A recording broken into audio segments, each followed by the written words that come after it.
Many people become their sickness.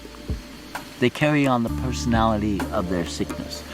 So their sickness takes control of their life, whether that sickness be some kind of medical sickness or, most importantly, emotional sickness.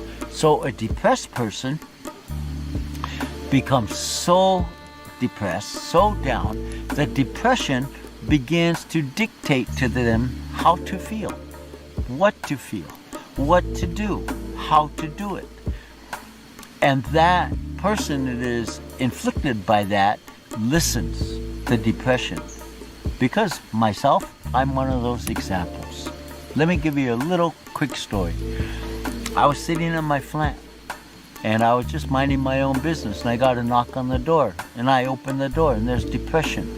Didn't say good morning, didn't say hello, how you doing? It just came in, and it went all through my flat, told me what to do, when to do it, how to do it, and it did whatever it wanted, and I let it. And when it was finished with me, it just got up and left. Didn't say thank you, didn't say goodbye, didn't see you later. It just left. A few weeks later went by, and another knock on the door. I open it, and there's depression.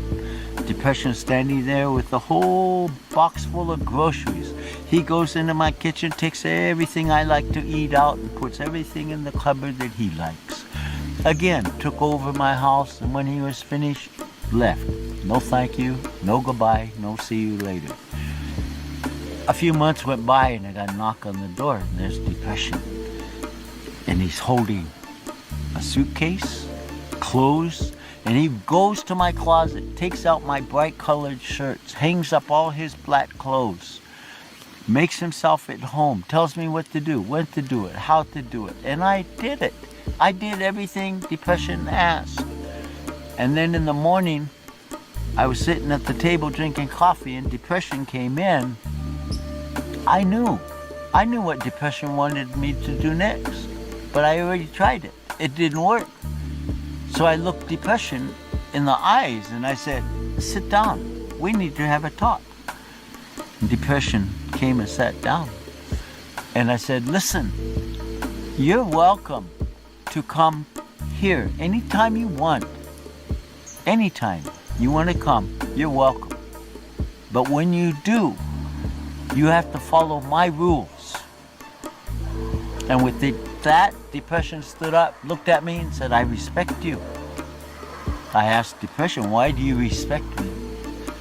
And depression's answer, you stood up to me. And I looked at depression, and I said, I respect you too, because I know how much power you have. And with that, depression stood up, told me I am leaving, and he left. A few weeks later, got a knock on the door. Depression standing there, looked at me. Can I come in? And I said, sure, come on in. We sat down, we had a good cup of coffee. He helped me write a couple good songs on my guitar. I looked at my watch and I said, it's time for you to go. And depression stood up and it left. See, that concept, that story is saying, instead of spending the years that we have fighting, pushing away our feelings, which is a part of us, make friends with your feelings. Make allies with your feelings, not enemies. Because you're only fighting yourself. You're the only one that's going to end up with bruises. Not your feeling, not your emotion. That is a traditional concept. Utilizing words, if you will, to fit into something that we deal with every day. People are depressed. People are angry. People are frustrated. People are jealous. People have hatred, rage. Those are feelings and those are emotions. They are a part of us. They are attached to us. So using these concepts, I try to bring the teaching that it's time to surrender.